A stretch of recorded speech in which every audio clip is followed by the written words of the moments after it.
Hello, my name is Shaun Nemorin. I'm the team leader of the School Liaison Program at STARTS, which is the New South Wales Service for the Treatment and Rehabilitation of Torture and Trauma Survivors. STARTS has been working in schools with learners with refugee experiences for over 30 years now, and we have been engaging in the process of updating the Settling In kit, in which we'll be having a launch today.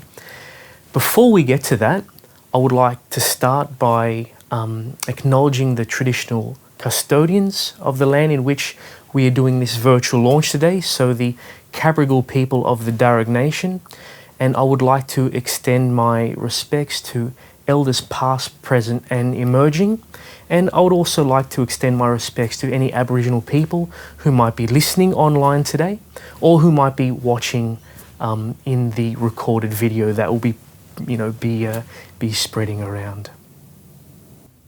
As a torture and trauma agency, what makes this acknowledgement relevant is perhaps the connection which many of our First Nations people have experienced, alongside those experiences with whom STARTS works with.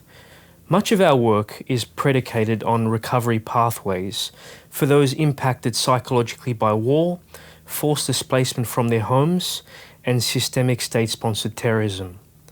I similarly acknowledge the ongoing trauma experience from many Aboriginal people impacted by forced displacements, violence, and removals of children from their families, both today and in past generations.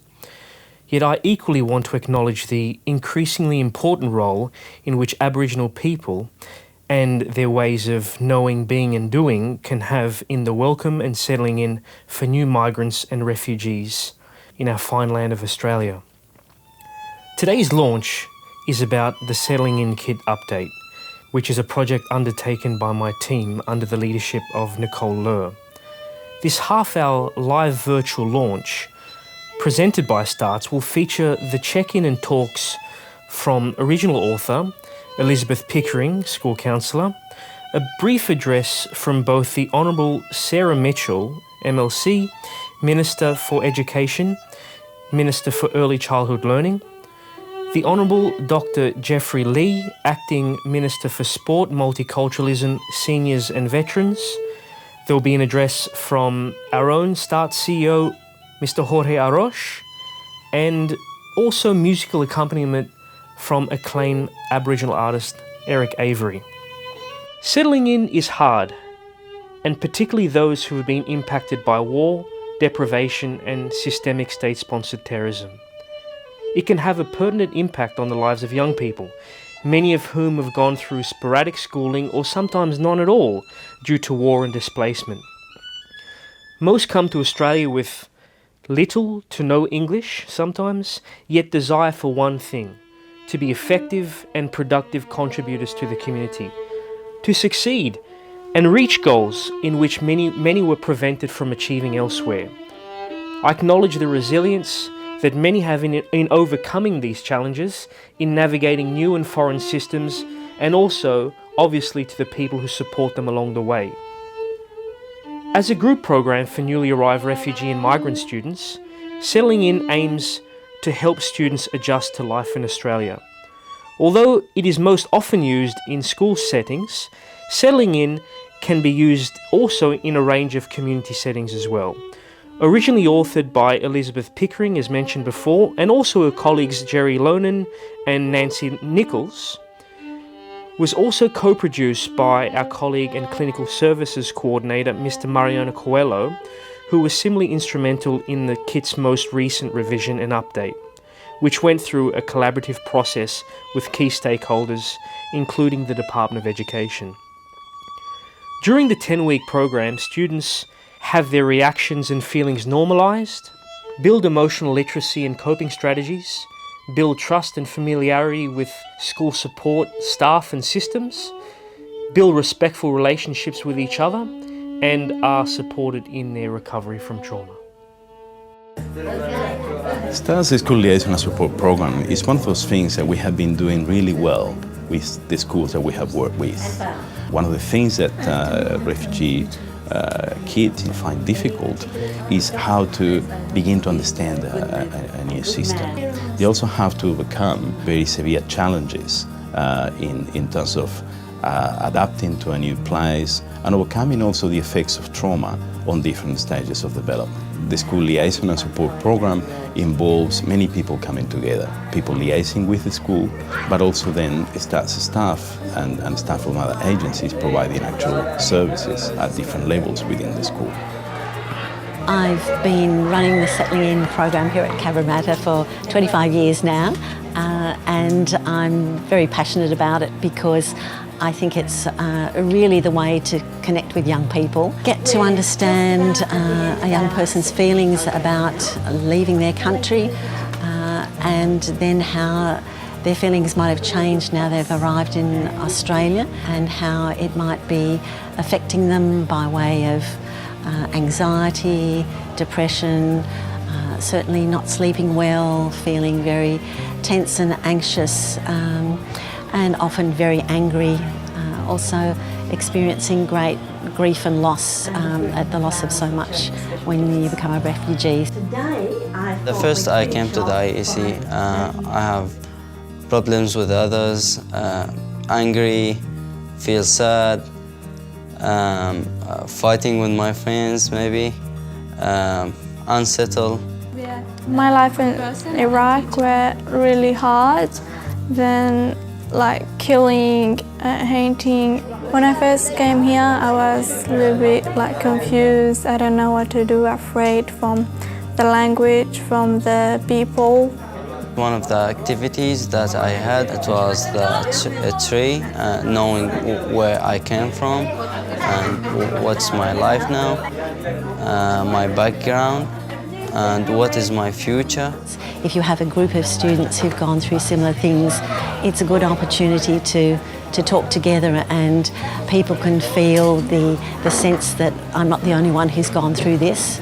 We've had a capoeira program funded by Starts, and we've also had a healing through Evan Yarko's drumming program, and one of the teachers at the school has been running a soccer program after school. We go for camping for 5 days, meet a lot of friends from different schools, different culture. I drumming with Middle Eastern. We got performing in many places. It's helped me a lot. Like when I got angry, when I playing drumming, I calm down. This program helped others, not just me, to be like friend, know other people. When I'm doing this, I like breathing techniques. It's helped me when I'm like sad. It's helped me settle down and calm down, and it's helped me to forget about the other things that in my mind. I think the combination of programs really made the young people feel that they were valued, that people were connecting with them. Seeing these kids who were just so traumatised and damaged from their experiences turn around to be the beautiful young people that they are now just warms my heart. They're very valued members of the school community, and it's just beautiful to see that. It's helped me to forget my past and my feeling about my past, and building a future. I want to be a good person. I want to have a better life and make it by myself. Have a good job, a pilot maybe, and have a good, better life to my family. Give it back to them because they helped me a lot. My dream to grow up and finish my school, help my parents, and be like study in a university to become a teacher, help a student. What we'd like to do with the program is to be able to implement it more widely, to reach all of the schools that have refugee young people settling there. It is really important that we get this program funded, that we get the funds to extend this program to all of the schools in New South Wales that need it. My name is Jorge Aroche. I'm the CEO of Starts and a clinical psychologist, and it is my pleasure to be talking to you today, albeit digitally. I think this is Starts' first digital launch. I'm doing so from Gadigal land, so I'd like to acknowledge the indigenous owners of these lands and the leaders and elders past, present and emerging. I've been with STARS for 30 years, and during these 30 years I've seen an incredible amount of change in our ability to work with young people. You see, young people arrive in Australia after suffering trauma in the context of a refugee experience, after often experiencing many losses, and often a lot of disruptions to their schooling system. Some may not have been able to have any schooling at all. This poses a whole lot of barriers, a whole lot of issues that need to overcome for them to be able to access and make the most of the wonderful opportunities that our school system in New South Wales offers. Opportunities that can make an enormous difference to their lives if we can just improve the capacity to make the most of them. And this is where the program comes in. The settling program is something that evolved organically, developed by a combination of, or a group rather, of school counsellors headed by Elizabeth Pickering, who was working in Cabramatta IEC at the time. And from STARS side, many counsellors were working with young kids and seeing the clinical issues and the impact of trauma and the challenges of resettlement on their lives and on the lives of their families. Our team from STARS was then headed by Mariano Coelho, our Clinical Services Coordinator. That combination led to a program that really adapted to the reality of schools in New South Wales and has continued to evolve ever since.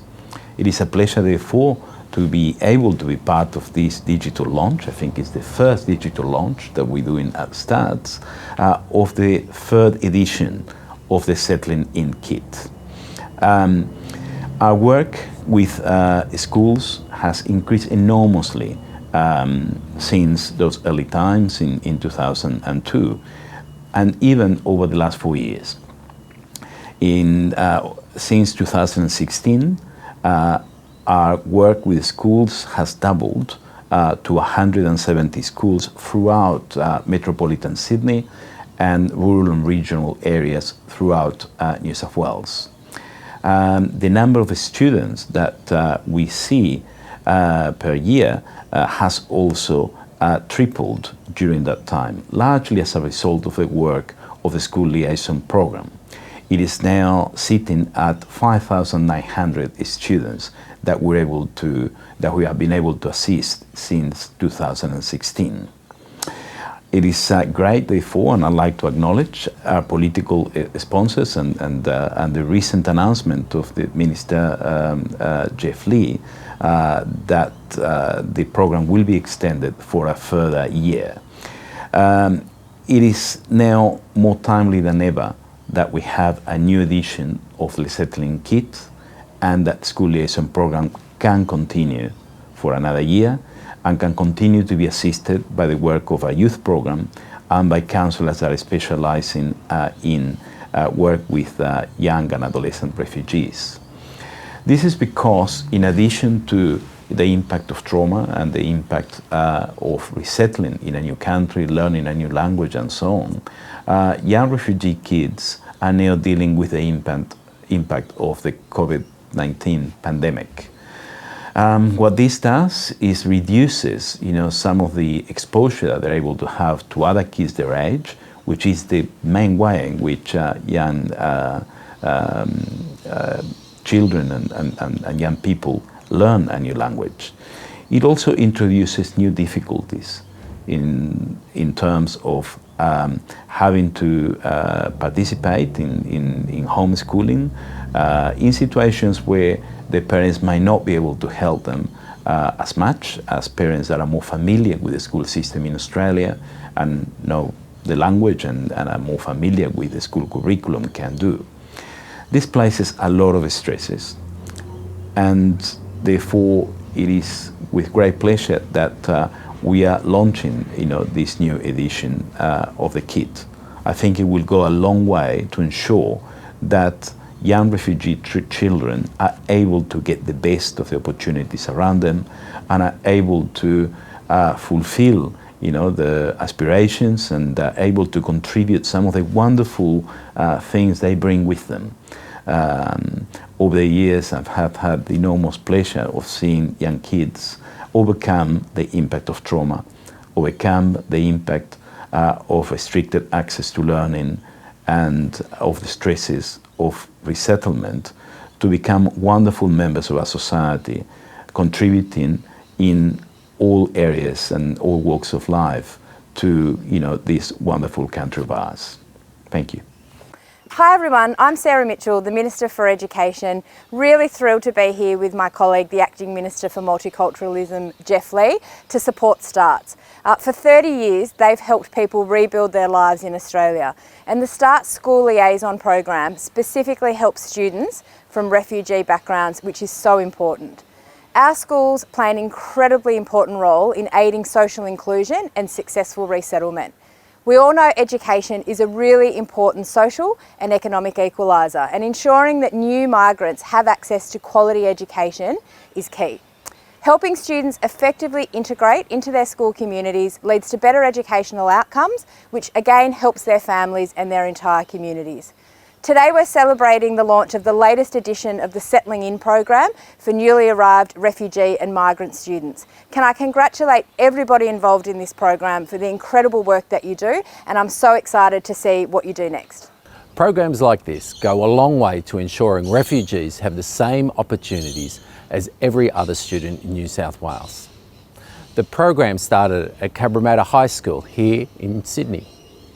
Now it has spread to more than 180 schools across New South Wales. We know refugees have experienced unimaginable hardship.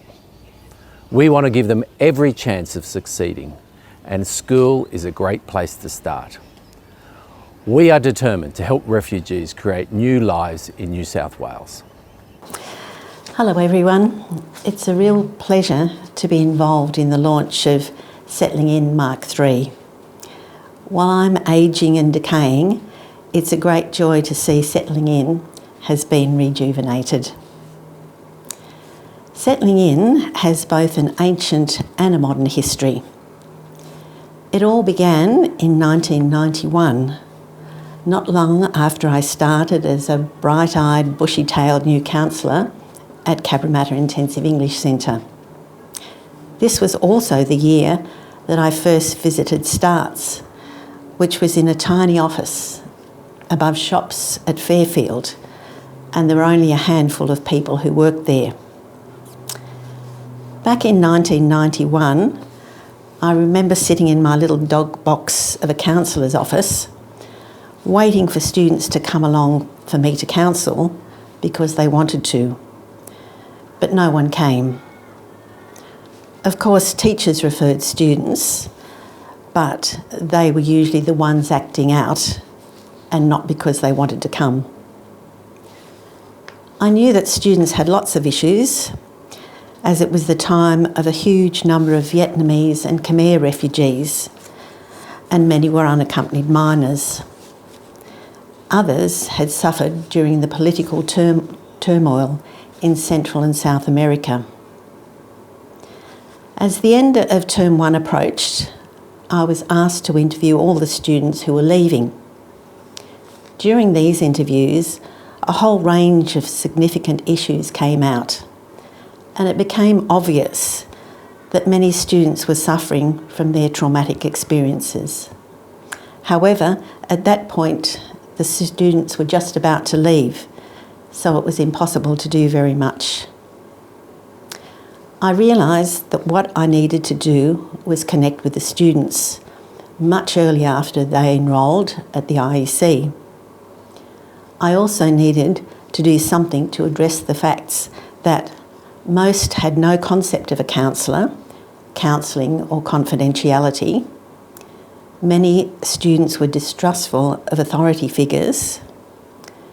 Those who had come as refugees had experienced significant trauma, and every student was facing the many challenges of resettlement. So the little grey cells got going, To respond to these issues in a meaningful way, I devised a series of sessions to present to the students in a small group situation. With encouragement and support from ESL multicultural consultant John Grierson, I worked with two IEC teachers, Starpon Pumarat and Diane Trin, to produce the first version of Settling In. This first version, and here it is, was published by the Department of Education Multicultural Centre in 1992. With the outbreak of war in Bosnia, STARTS, under the direction of Mariana Coelho, invited counsellors who worked with new arrivals to join in the development of a young people's war trauma project. As part of this project, it was decided to expand the original Settling In program with additional information on working with students from a refugee background, 4 additional sessions and extra activities. The second edition was published by STARTS in 2002, and this is the version.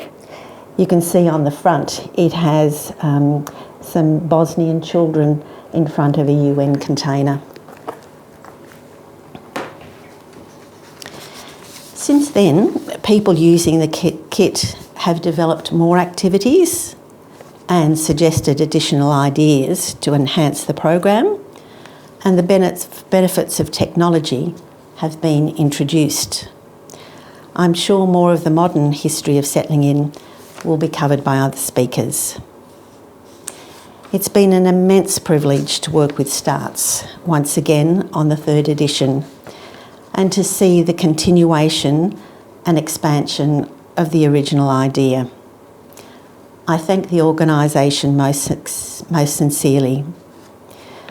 Working with the STARTS team has been a most enriching experience. To all the many wonderful people who have contributed to the ongoing development of Settling In, I express my deep gratitude.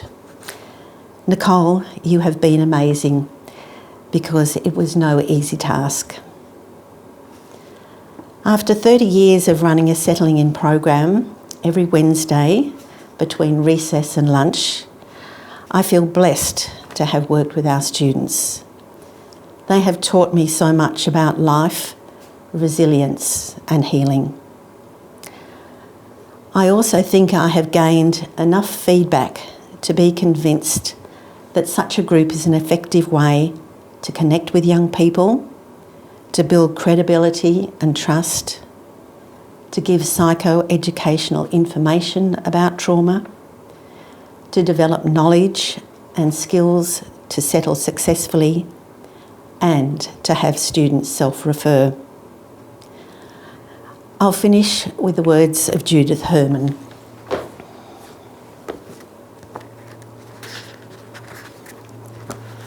Traumatic events destroy the sustaining bonds between individual and community. The restoration of social bonds begins with the discovery that one is not alone. Nowhere is this experience more immediate, powerful, or convincing than in a group. Because traumatised people feel so alienated by their experience, survivor groups have a special place in the recovery process. Such groups afford a degree of support and understanding that is simply not available in the survivor's ordinary social environment. The encounter with others who have undergone similar trials dissolves feeling of isolation, shame and stigma. Groups have proved invaluable for survivors of extreme situations. So here's to Settling In number 3, and congratulations to all those who've been involved. Thank you. So I would like to thank everyone, for taking the time to tune in today, for your Zoom and online eyes, which have obviously been quite fatigued as a result of the current crisis, but I would like to make some specific acknowledgements. To the Honourable Sarah Mitchell MLC, Minister for Education, Minister for Early Childhood Learning. Also to the Honourable Dr. Geoffrey Lee, Acting Minister for Sport, Multiculturalism, Seniors and Veterans, and of course to START CEO Jorge Aroche, who has supported this process for a long time. And of course for the beautiful music from Eric Avery. I thank you most kindly. Similarly to the donors who contributed as a part of the START's ball. Without their contributions, we would not have been able to complete this update. To Nicole Loehr, thank you for your oversight and management of this exercise. And to Liam McGovern as well. To Elizabeth Pickering for your relationship and support. To START over many decades. To Mariana Coelho for your guidance and leadership, as well to Yasmina Bajraktarovich Haywood for the same. I want to thank my team individually, so Rochelle Coe, Maria Ha, Rafiq Tanis, Mohammed Dukley, Claire Phillips and Sarah Bailey. To Laura Johnson in our Wagga office, to Lena Ishu, to Julianne Eunice, and of course to all of STARTs in schools, the child and adolescent counsellors and the team of youth workers with whom we work with and with whom we support. There are dozens of people who do this work across New South Wales. In the Department of Education, I wanted to acknowledge Jane Wallace, Irfan Igit, Marilyn Hatfield and Ali Reid, amongst many others. And to the learners with refugee experiences themselves and to their families and carers. People who inspire us each day to do this challenging yet exceptionally rewarding work, contributing to the success of others to live meaningful and fruitful lives in their new home of Australia. Thank you.